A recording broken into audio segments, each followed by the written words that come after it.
തുരീയം വാചോ മനുഷ്യാവതന്തി തുരീയം വാചോ മനുഷ്യാവതന്തി തുരീയം വാചോ മനുഷ്യാവതന്തി തുരീയം വാചോ മനുഷ്യാവതന്തി.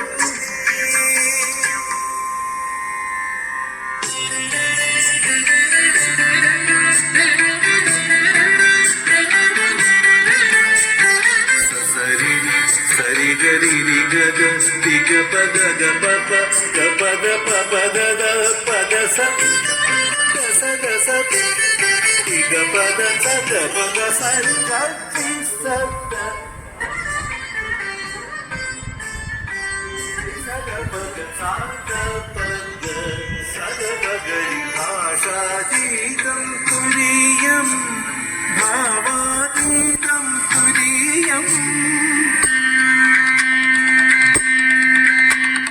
ഭാഷാതീതം തുരീയം ഭാവാതീതം തുരീയം ജഗദാനന്ദം തുരീയം ആദ്യന്തരഹിതമാപാദമധുരം ആലോചനാമൃതം തുരീയം തുരീയം വാചോ മനുഷ്യാവദന്തി തുരീയം വാചോ മനുഷ്യാവദന്തി. ശരിയുടെ തുടക്കത്തിലും ഒടുക്കത്തിലും play ചെയ്യുന്ന സമയത്ത് നമുക്ക് ഭയങ്കര ഒരു അവിടെ പോയിരിക്കുമ്പോൾ ഹാളിലിരിക്കുമ്പോൾ ഒരു വളരെ ഡിവൈൻ ആയിട്ടുള്ള ഒരു ഫീലാണ് നമ്മളെ കച്ചേരിയിലേക്ക് എത്താനുള്ള എല്ലാവിധ ഒരു മൂഡും സെറ്റ് ചെയ്യും ഈ ഒരു പാട്ടെന്ന് പറയുന്നത്. അപ്പോൾ വളരെ അർത്ഥവത്തായിട്ടുള്ള ഭാഷാതീതമാണ് ഭാവാതീതമാണ് തുരീയം എന്നാണ് സ്വാമിജി തന്നെ എഴുതിയതാണ് ആ ഒരു ഗാനം എന്ന് പറയുന്നത്.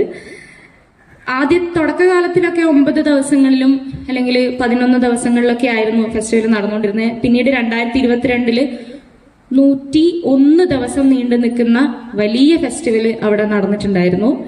അത് ഇതിന്റെ ഈ ഫെസ്റ്റിവലിന്റെ ഒക്കെ നമ്മളിപ്പോ മ്യൂസിക്കൽ ആസ്പെക്ട് അല്ല, ഇത് കൂടാതെ ഞാൻ ചോദിക്കുന്നത് ഇത്രയും വലിയൊരു ഫെസ്റ്റിവൽ നടത്തുമ്പോൾ ഇത്രയും ആർട്ടിസ്റ്റുമാരെ കൊണ്ടുവരണം. ഇതിന്റെ പുറകിലൊരു സഭ എന്ന് പറയുന്ന ഒരു സംഭവം ഉണ്ടല്ലോ, ഇത് കോർഡിനേറ്റ് ചെയ്യുന്ന ആൾക്കാർ. അപ്പം ഇങ്ങനെ ഫണ്ടിന്റെ കാര്യങ്ങളൊക്കെ ഞാൻ തിരക്കാറുണ്ട്, എങ്ങനെയാണ് ഇത് ചെയ്യുക എന്നൊക്കെ. അപ്പോ സ്വാമിജി പറയുന്നത് അവിടെ സ്പോൺസർഷിപ്പുകൾ വരാറുണ്ട്, അല്ലെങ്കിൽ ബാക്കിയുള്ള ആൾക്കാരൊക്കെ സഹായം ചെയ്യാറുണ്ട്. അത്തരത്തിലുള്ള രീതിയിലൊക്കെയാണ് കാര്യങ്ങൾ ചെയ്യുന്നത്. ചിലപ്പോൾ കടം ഉണ്ടാവാറുണ്ട്, ആ കടം തീർക്കാൻ ഒരുപാട് സമയം എടുക്കാറുണ്ടെന്ന്.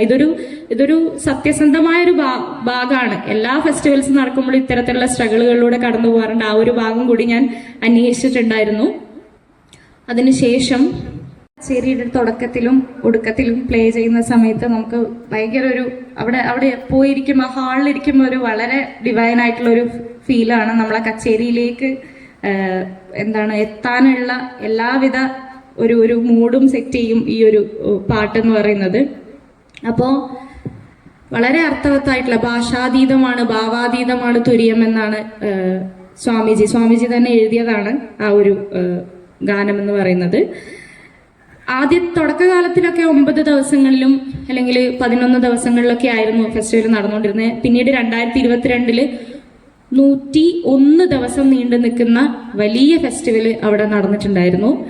അത് ഇതിന്റെ ഈ ഫെസ്റ്റിവലിന്റെ ഒക്കെ നമ്മളിപ്പോ മ്യൂസിക്കൽ ആസ്പെക്ട് അല്ല, ഇത് കൂടാതെ ഞാൻ ചോദിക്കുന്നത് ഇത്രയും വലിയൊരു ഫെസ്റ്റിവൽ നടത്തുമ്പോൾ ഇത്രയും ആർട്ടിസ്റ്റുമാരെ കൊണ്ടുവരണം. ഇതിന്റെ പുറകിലൊരു സഭ എന്ന് പറയുന്ന ഒരു സംഭവം ഉണ്ടല്ലോ, ഇത് കോർഡിനേറ്റ് ചെയ്യുന്ന ആൾക്കാർ. അപ്പം ഇങ്ങനെ ഫണ്ടിന്റെ കാര്യങ്ങളൊക്കെ ഞാൻ തിരക്കാറുണ്ട്, എങ്ങനെയാണ് ഇത് ചെയ്യുക എന്നൊക്കെ.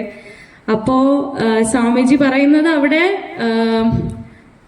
സ്പോൺസർഷിപ്പുകൾ വരാറുണ്ട്, അല്ലെങ്കിൽ ബാക്കിയുള്ള ആൾക്കാരൊക്കെ സഹായം ചെയ്യാറുണ്ട്. അത്തരത്തിലുള്ള രീതിയിലൊക്കെയാണ് കാര്യങ്ങൾ ചെയ്യുന്നത്. ചിലപ്പോൾ കടം ഉണ്ടാവാറുണ്ട്, ആ കടം തീർക്കാൻ ഒരുപാട് സമയം എടുക്കാറുണ്ടെന്ന്. ഇതൊരു സത്യസന്ധമായ ഒരു ഭാഗമാണ്. എല്ലാ ഫെസ്റ്റിവൽസും നടക്കുമ്പോൾ ഇത്തരത്തിലുള്ള സ്ട്രഗിളുകളിലൂടെ കടന്നു പോകാറുണ്ട്. ആ ഒരു ഭാഗം കൂടി ഞാൻ അന്വേഷിച്ചിട്ടുണ്ടായിരുന്നു. അതിനുശേഷം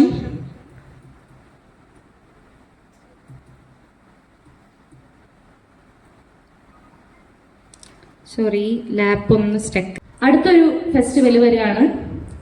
ശ്രീ മക്രേരി അമ്പലം ത്യാഗരാജ അഖണ്ഡ സംഗീതാരാധന യജ്ഞം എന്നാണ് ഫെസ്റ്റിവലിന്റെ മുഴുവനായിട്ടുള്ള പേര്. 2002 മുതലാണ് ഈ ഒരു ഫെസ്റ്റിവൽ നടന്നു വരുന്നത്. മക്രേരി ടെമ്പിൾ എന്ന് പറയുന്നത് മക്രേരി മർക്കടശ്ശേരിന്റെ ഷോർട്ട് ഫോം ആണ് മക്രേരി എന്ന് പറയുന്നത്.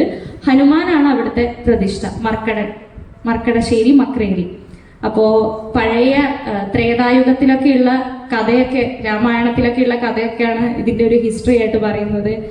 വനവാസകാലത്ത് പെരളശ്ശേരി എന്ന് പറയുന്ന, അതായത് മക്രേരിയുടെ തൊട്ടടുത്തുള്ള കാട്ടിലെത്തുകയും അവിടെയുള്ള ജനങ്ങൾക്ക് വേണ്ടി ഒരു ക്ഷേത്രം വേണം എന്നുള്ള ഒരു ആവശ്യം വരികയും അവിടെ ഒരു ക്ഷേത്രം പണിയുകയൊക്കെയാണ് ചെയ്തത്. ആ സമയത്ത് ഹനുമാനും അവിടെ ഉണ്ടായിരുന്നു എന്നൊക്കെയാണ് ഹിസ്റ്ററി പറയുന്നത്.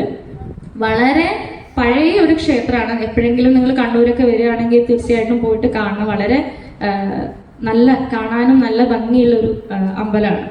അപ്പോൾ ഇവിടത്തേക്ക് നമ്മുടെ ദക്ഷിണാമൂർത്തി സ്വാമികൾ, ദക്ഷിണാമൂർത്തി സ്വാമികൾ കേട്ടിട്ടുണ്ടോ? ആരാ?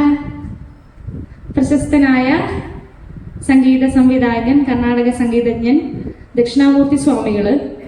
അദ്ദേഹത്തിന്റെ ജീവിത കാലഘട്ടത്തിൽ അദ്ദേഹം മക്രേരിയിൽ ഒരു തവണ വരികയാണ്. പിന്നീട് അങ്ങോട്ട് അദ്ദേഹം അവിടെ നിന്ന് വിട്ടുപോയിട്ടേയില്ല. അദ്ദേഹത്തിന്റെ ജീവിതത്തിലെ ഒരു പ്രധാനപ്പെട്ട ഭാഗവും അദ്ദേഹം ചെലവഴിച്ചത് ഈ മക്രേരി അമ്പലത്തിലാണ്. ദക്ഷിണാമൂർത്തി സ്വാമികളുടെ പാട്ടുകൾ കേട്ടിട്ടുണ്ടോ? ഏതെങ്കിലും പാട്ട് അറിയോ? പഴയ പാട്ട് അറിയില്ല?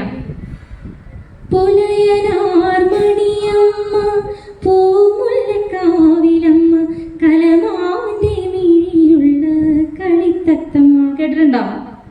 ഇല്ല, കേട്ടിട്ടുണ്ട്. പാട്ടുപാടി ഉറക്കാൻ ഞാൻ കേട്ടിട്ടില്ലേ? പാട്ടുപാടി ഉറക്കാം ഞാൻ. അപ്പോൾ വളരെ പ്രശസ്തമായിട്ടുള്ള സിനിമാ ഗാനങ്ങൾ നമ്മുടെ മലയാളത്തിന് സമ്മാനിച്ച അദ്ദേഹത്തിന്റെ ജീവിതത്തിൽ കിട്ടിയിട്ടുള്ള എല്ലാ അവാർഡ്സും, അദ്ദേഹത്തിന്റെ ജീവിതകാലത്തിൽ കിട്ടിയിട്ടുള്ള അദ്ദേഹത്തിന്റെ എല്ലാ കാര്യങ്ങളും സമർപ്പിച്ചത് ഈ ഒരു അമ്പലത്തിലേക്കാണ്. അവിടെ ഒരു മ്യൂസിയം ഉണ്ട്, ദക്ഷിണാമൂർത്തി സ്വാമികൾ മ്യൂസിയം ഉണ്ട്. ആ മ്യൂസിയത്തിലേക്കാണ് അദ്ദേഹത്തിന്റെ എല്ലാ കാര്യങ്ങളും സമർപ്പിച്ചത്. ഇതുകൂടാതെ അദ്ദേഹം 2002 ത്യാഗരാജ സ്വാമികളുടെ കൃതികൾ മാത്രം ഉൾപ്പെടുത്തിക്കൊണ്ട് ഈ ഒരു സംഗീതോത്സവം കൂടി സ്റ്റാർട്ട് ചെയ്തു. അത് ബ്രേക്ക് ഇല്ലാതെയാണ് പോകുന്നത്. 24 മണിക്കൂർ ഇങ്ങനെ കണ്ടിന്യൂസ് ആയിട്ടാണ്. കൃതികൾ മാത്രമേ പാടാറുള്ളൂ, രാഗം അല്ലാതെ അങ്ങനെ ഉള്ള സ്വരങ്ങളൊന്നും പാടാറില്ല. കൃതികൾ മാത്രം പാടി പോകുന്ന ഒരു രീതിയാണ്. ഈ 21 വർഷം, അദ്ദേഹത്തിന്റെ മരണം വരെ ഒരു 21 വർഷത്തോളം അദ്ദേഹം ഈ ഒരു ഫെസ്റ്റിവലിന്റെ ഭാഗമായിട്ടുണ്ടായിരുന്നു. അതില് ഒരു 3 ദിവസത്തെ ഫെസ്റ്റിവലാണ് മെയിൻ ആയിട്ട് നടക്കുന്നത്. സ്റ്റാർട്ട് ചെയ്യുന്നത് ആഞ്ജനേയ സഹസ്രനാമ ലക്ഷാർച്ചനയും കൂടിയിട്ടാണ് ആ ഒരു ഫെസ്റ്റിവൽ തുടങ്ങുന്നത്.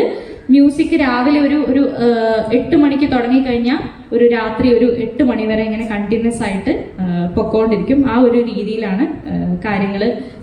സംഗീതോത്സവത്തിന്റെ ഒരു രീതി എന്ന് പറയുന്നത് ഏകദേശം ഒരു 300 കോമ്പോസിഷനൊക്കെ നമുക്ക് ഈ ഒരു ഫെസ്റ്റിവലിലൂടെ, ത്യാഗരാജ സ്വാമികളുടെ ഫെസ്റ്റിവലിലൂടെ കാണാൻ വേണ്ടി സാധിക്കും. ഞാൻ നേരത്തെ പറഞ്ഞതുപോലെ ഈ ഒരു മ്യൂസിയം, എപ്പോഴെങ്കിലുമൊക്കെ നിങ്ങൾ കണ്ണൂർ പോകുന്ന സമയത്ത് ഇദ്ദേഹത്തിന്റെ മ്യൂസിയം തീർച്ചയായിട്ടും ഒന്ന് വിസിറ്റ് ചെയ്യണം. അമ്പലവും തീർച്ചയായിട്ടും വിസിറ്റ് ചെയ്യണം. പറ്റുമെങ്കിൽ സംഗീതോത്സവത്തിന്റെ സമയത്ത് തന്നെ അവിടെ പോയിട്ട് ഈ ഒരു എക്സ്പീരിയൻസ് ചെയ്യണം എന്നാണ് എനിക്ക് പറയാനുള്ളത്.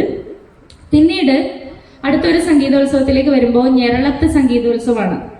പ്രശസ്തമായ തിരുമാന്താംകുന്ന്, മലപ്പുറത്ത് തിരുമാന്താംകുന്ന് ഭഗവതി ടെമ്പിളുമായി ബന്ധപ്പെട്ടിട്ടാണ് ഈ ഒരു ഫെസ്റ്റിവൽ നടക്കുന്നത്. അതിനും വളരെ പ്രശസ്തമായിട്ടുള്ള സൂര്യരാജവംശത്തിലെ മാന്ധാത, കിങ് മാന്ധാത ഒരുപാട് തപസ് ചെയ്ത് ശിവനിൽ നിന്ന് വരം വാങ്ങുകയാണ്. ശിവലിംഗം ആണ് അദ്ദേഹം ആവശ്യപ്പെട്ടത്.